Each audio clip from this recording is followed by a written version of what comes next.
my name is Nicole Mitchell. I am an intuitive tarot card reader and life coach. And today I'd like to talk about some resources that I use occasionally in my readings. So I want to talk about three books that I found, and I've come across a couple of different books. Now, we can always find the definitions for the cards online, and some of us might have our favorite sites that we go to find those definitions.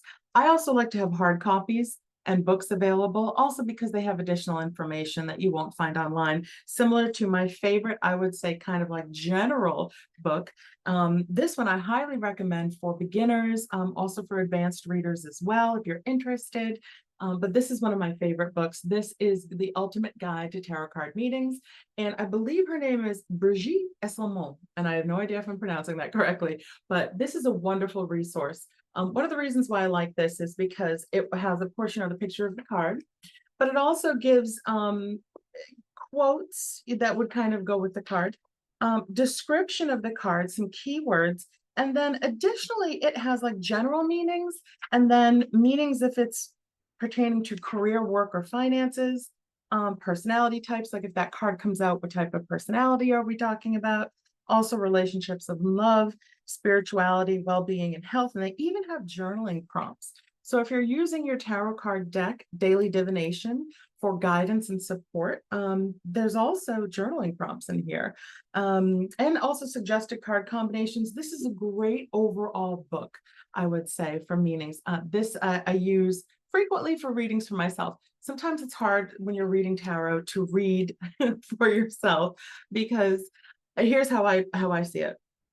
The information that I get for tarot, I'm actually interpreting, it's actually coming in.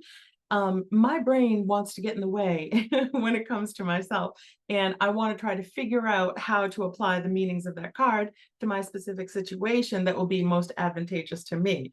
So I can't do that all the time because it's not necessarily what is going on. So it's helpful for me when I read for myself to have a resource, and this is my go-to resource for the definitions of the cards. And let me tell you, it has not been wrong.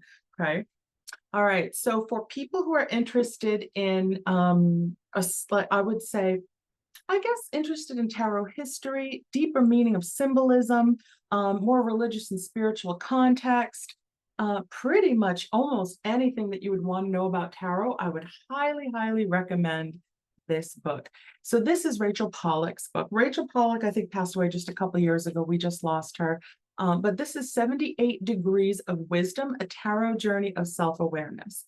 This is not a resource book, say if you're reading for yourself, that you can just kind of pop open and go to the meaning of the card.